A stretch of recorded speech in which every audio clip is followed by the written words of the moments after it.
Bonjour Martine. Bonjour Asma, plaisir de vous rencontrer, de vous revoir. Allez, Merci, je c'est vous écoute. partagé. Alors moi d'abord, je viens, vers Mathie parce que Mathie m'a beaucoup aidé sur mon chemin personnel.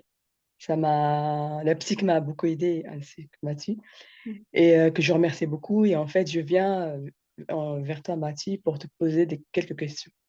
Oui, alors j'écoute la première déjà. Alors la première c'est: en quoi les addictions permettent aux utilisateurs un plaisir? D'accord. En quoi ça devient un plaisir, une addiction? Oui, C'est-à-dire une satisfaction oui. d'accord. Donc on répond déjà à cette question-là ou vous voulez formuler les deux autres? Après on peut formuler les 2 autres. Oui, allez-y, je vous écoute Asma. Quels sont les signes avant-coureurs qui peuvent indiquer qu'un adulte est attiré sexuellement par des enfants? Oui, Ça, c'est ma d'accord. deuxième question. Oui, oui, je vais m'employer à vous répondre, oui. Et la troisième, comment peut-on aider les enfants à se protéger contre ainsi que les prédateurs Hmm. sexuels?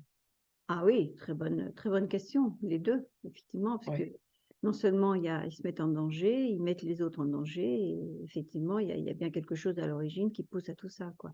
OK. oui. Donc alors la première question, on la reformule, comme ça ce sera plus simple. Vous pouvez la reformuler, la première OK. question? Et puis En après quoi les addictions permettent aux utilisateurs un plaisir? voilà. En quoi les addictions alors c'est vrai que l'addiction, c'est pour satisfaire un plaisir. Le Oui, désir de l'addiction parce que le désir et le plaisir vont ensemble. Donc l'addiction, en fait, elle est faite pour combler un vide, un manque. C'est-à-dire qu'il y a une insatisfaction, une frustration à un moment donné qui a été programmée, qui peut être dès la conception, dès la fabrication de l'enfant dans le ventre de maman, qui a été construite. C'est-à-dire qu'elle-même, la mère, avait des addictions, des dépendances, hein, des frustrations, et elle va les transmettre à son enfant. Parce qu'on sait très bien que dans la psych, on travaille sur le fonctionnement de la cellule qui vit dans un environnement.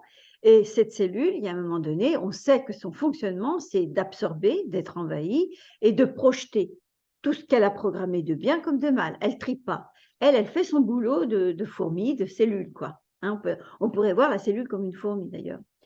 Donc, et puis alors après, une fois qu'elle a projeté, elle ne supporte pas le vide, donc l'addiction est d'autant plus forte. Donc on a besoin de retourner à l'addiction et de se faire plaisir grâce à cette addiction, qui n'est pas un vrai plaisir, qui est un plaisir d'illusion, hein, qui n'est pas un plaisir, le vrai plaisir, celui qui est vraiment satisfaisant, qui ne nous maintient pas dans une frustration. Donc, ne supportant pas le vide, cette notion de vide va forcément attirer à nouveau l'addiction et on va programmer encore bien plus. Là, on va intérioriser, on va stocker, donc on va vraiment s'appliquer à bien stocker tout ça, donc être d'autant plus dépendant.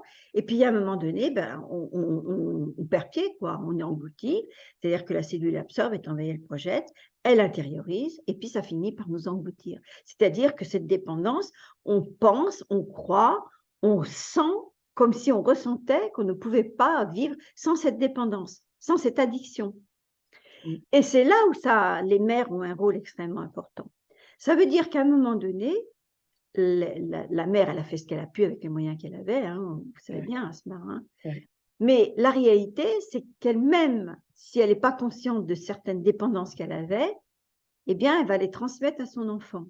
Donc l'enfant va être addict, en fin de compte, d'addiction de la mère et de ça, de la généalogie, quoi.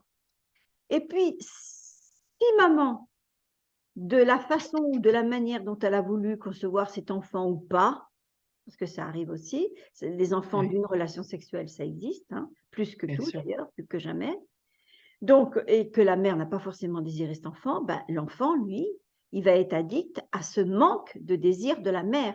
Et le manque de désir de la mère, ben, c'est une mère qui désire un enfant, elle est pleine d'amour, elle attend cet enfant avec amour. Mmh, Donc forcément qu'elle est pleine d'amour, le vide, il est plein d'amour, donc il n'est pas vide. oui, Hein. Mais l'enfant, lui, dans le ventre de maman, lui, il va programmer vraiment le désir profond de la mère. Et où va se rajouter le désir du père. Donc, si le père a désiré l'enfant, c'est parfait, c'est génial. Ça ne veut pas dire que l'enfant n'aura pas de notion de vide et d'absence et de difficulté dans son désir et ses plaisirs, hein. C'est autre chose. Donc, mais le fait d'où l'importance, d'où savoir que de désirer un enfant, c'est pas n'importe quoi, quoi. C'est vraiment un engagement, c'est vraiment une responsabilité de soi vis-à-vis de soi en tant que parent, et puis de parents à l'enfant. On a des devoirs à ce moment-là à l'égard de l'enfant. On n'a pas des droits, on a des devoirs. Mais pour ça, ça demande une certaine réflexion, une certaine remise en cause de ce qu'on a vraiment été désiré soi-même et du désir qu'on a d'être soi dans la vie dans laquelle on va être exposé et puis qu'on va devoir assumer. Et donc, ça demande un engagement terrible. C'est pour ça que l'addiction, c'est surtout et principalement basé sur la conception de l'enfant, de la mère et du père. Comment, dans quelles conditions ont-ils voulu, désiré, ont eu cet enfant? Donc, s'il y a un manque d'amour, s'il y a un vide d'amour, si c'est un enfant pour pour avoir des allocs, hein, parce que Ouais, voilà, donc il faut le dire, hein, c'est comme c'est ça. vrai. Donc, il y a un moment donné, ben, l'enfant, lui, c'est un être, c'est une énergie entière. Donc, forcément que l'enfant, il va capter tout ça. Donc, des enfants sur les trottoirs, ben, il y en a plein, hein, qui ont manqué d'amour. Donc, la plus grande addiction, c'est le manque d'amour. Voilà. J'avais déjà fait plus ou moins une vidéo là-dessus, mais j'ai envie de le redire aujourd'hui.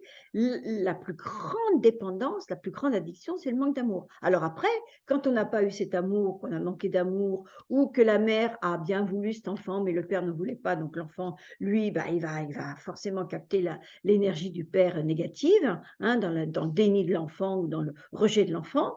Donc le rejet, c'est le mot-clé, hein, Oui. de l'addiction. Ben, le rejet va me pousser après à vouloir combler ce manque, ce vide, et d'aller vers l'alcool, la drogue, les dépendances au matériel, devenir matérialiste. Le matériel prend des proportions phénoménales. Ben oui, parce qu'on ne l'a pas on l'a pas ciblé, cette structure matérielle, hein, qui était Oui. spirituelle au départ, subtile dans ce sens-là, et puis qui est devenue matérielle, qui a fait de nous un être humain, puis qui fait de nous un être qui se projette dans la vie et qui va se projeter en fonction de ce manque, de ce vide, de cette absence.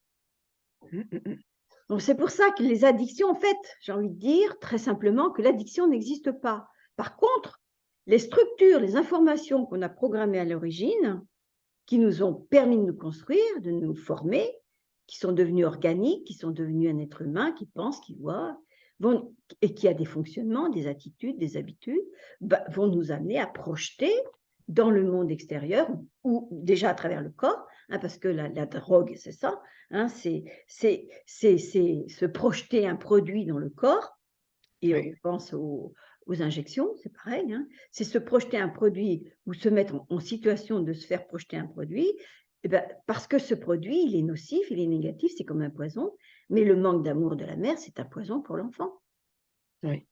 qui va être dépendant, qui va manquer de quelque chose, parce que déjà la création de l'enfant lui-même est une création d'amour. Donc l'enfant, s'il n'a pas la résonance de la mère qui désire cet enfant pour lui et non pas pour se satisfaire elle ou combler, ou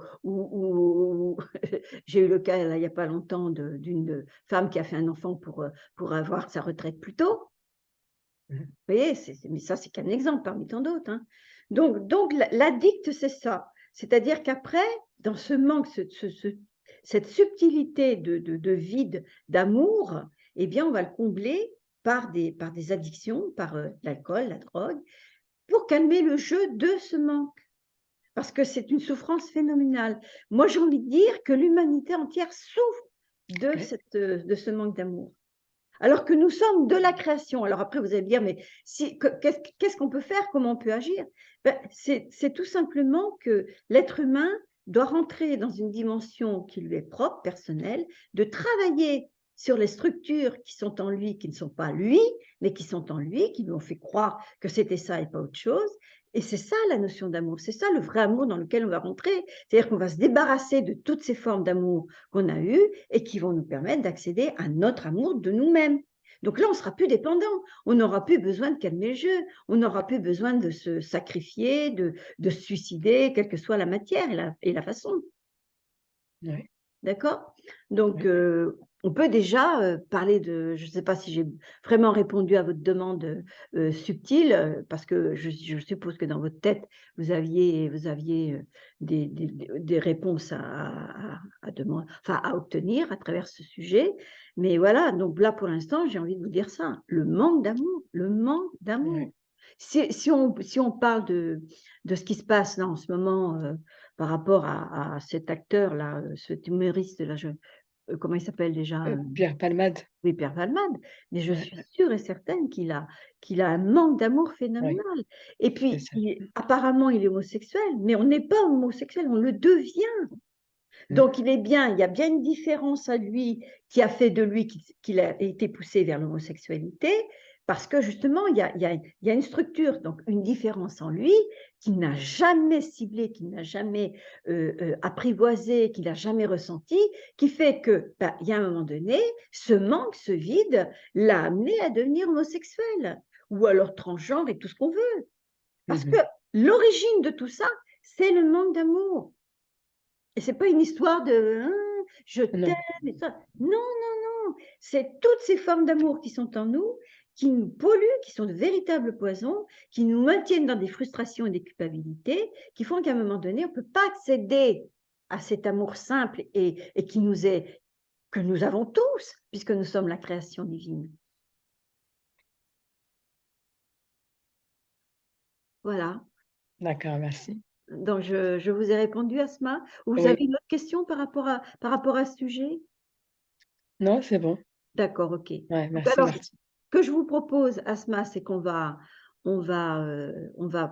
voir les 2 autres sujets sur une autre vidéo, d'accord? Comme ça Ça fait marche. moins parce que ça fait beaucoup d'informations pour des gens qui n'ont pas l'habitude d'écouter la D'accord. physique, donc il faut leur laisser le temps de digérer, Oui, d'accord ou pas d'accord. Moi, j'ai 35 ans d'expérience, donc après, on chacun fait comme pense ça. ce qu'il veut, hein, mais faut quand même, laisser le temps d'intégrer tout ça, quoi. D'accord? Oui, Donc, ben, on oui. se revoit, rapidement si vous voulez, là, dans la foulée. J'arrête la vidéo et je suis à vous à nouveau. D'accord? Pour le deuxième sujet. OK, À tout OK. de suite, Asma. À tout de suite.